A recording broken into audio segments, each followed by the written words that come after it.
Bienvenue au cours de rattrapage pour le collège. Dans cette vidéo, on va parler de quelque chose sur lequel on vit. La Terre. La Terre.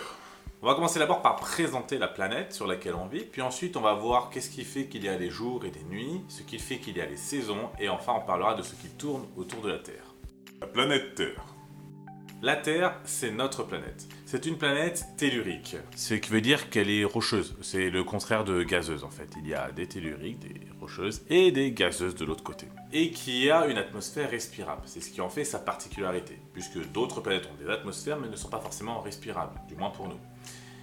Et en plus, la planète, donc notre planète, est recouverte à 70% d'eau liquide. Ce qui fait qu'on a l'impression, depuis l'espace, qu'elle est bleue. Notre planète, comme toutes les planètes, est sphérique. Elle a une forme de boule. On la découpe arbitrairement en deux parties. L'hémisphère nord, qu'on a arbitrairement mis en haut, et l'hémisphère sud qui est en bas, la moitié de chacun.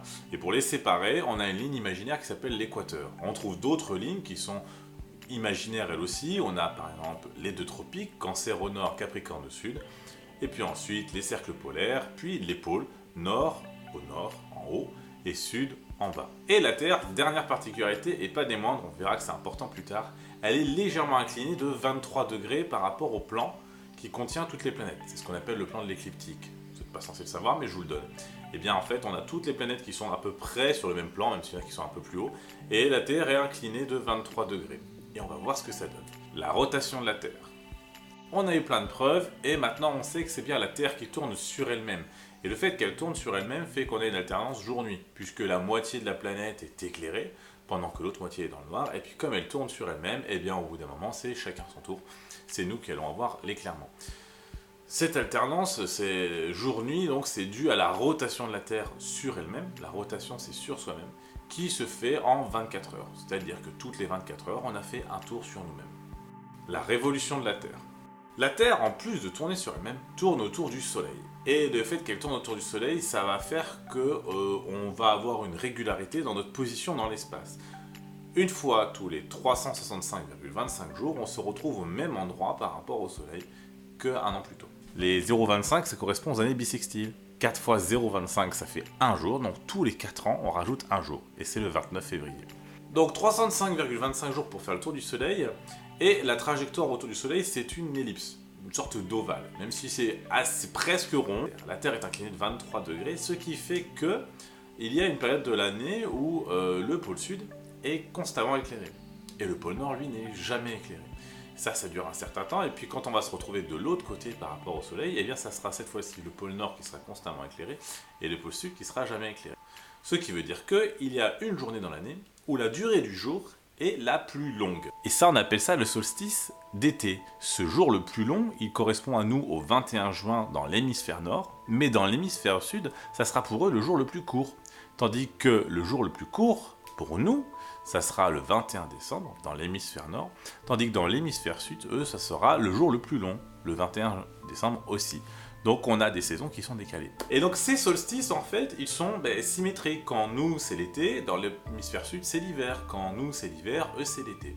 Et ça marche pareil avec ces autres jours, puisqu'on a quand même deux autres saisons que l'été et l'hiver. On a aussi le printemps et l'automne. Eh bien, le printemps commence donc à l'équinoxe de printemps, journée dans l'année, pardon, où le jour est aussi long que la nuit. Et on repère le printemps de l'automne parce qu'en fait on a des jours, le jour qui est égal à la nuit, mais le jour est de plus en plus long. Donc ça c'est le printemps. Et quand le jour est de plus en plus court, ça c'est l'automne.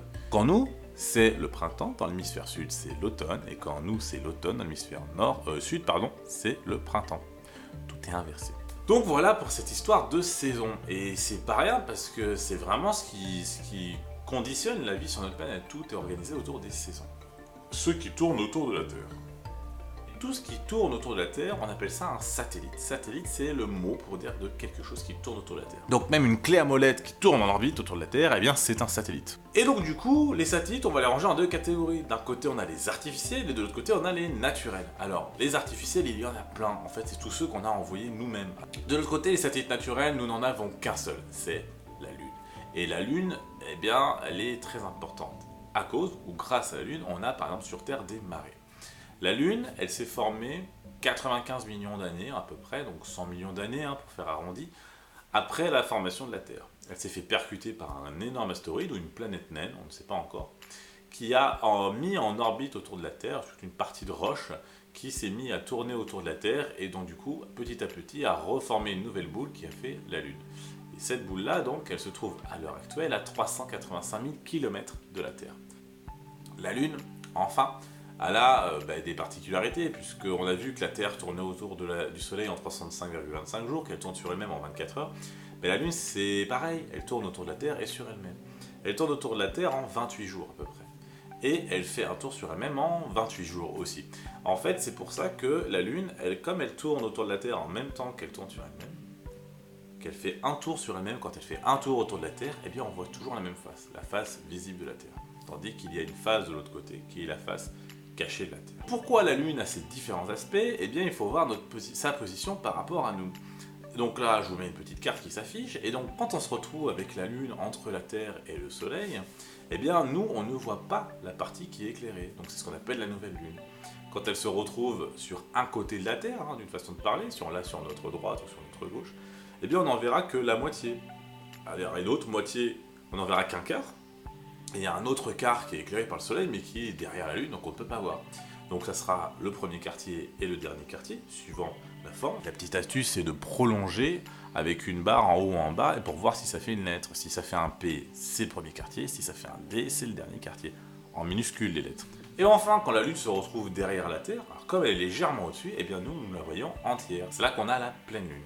Voilà. On va avoir des possibilités d'éclipses, comme par exemple l'éclipse solaire, qui se passe lorsque la Lune passe devant le Soleil, donc en plein jour. Et là, donc, du coup, on va faire nuit tout à coup. Et de l'autre côté, on a les éclipses dites lunaires. C'est quand la Lune passe dans le cône de pénombreux de la Terre, et donc du coup se colore en marron orangé. Voilà, c'est fini pour ce cours de rattrapage pour les 6e sur la planète Terre. Je compte bien faire les autres planètes du système solaire, il faut juste me laisser un petit peu le temps. Vous pouvez vous abonner, vous pouvez regarder la playlist du collège, ça peut vous donner de l'avance pour les années suivantes. Et je vous laisse avec une petite anecdote. Il y a donc eu, dans la haute antiquité, donc quelques siècles avant Jésus-Christ, un homme, un grec qui s'appelle Ératosthène, et qui a réussi à calculer avec un bout de bois le rayon de la Terre. Et il s'était trompé de très peu. Et ça donne vraiment envie de jeter sa calculatrice par la fenêtre, puisque lui, sans calculatrice, avait trouvé le rayon de la Terre.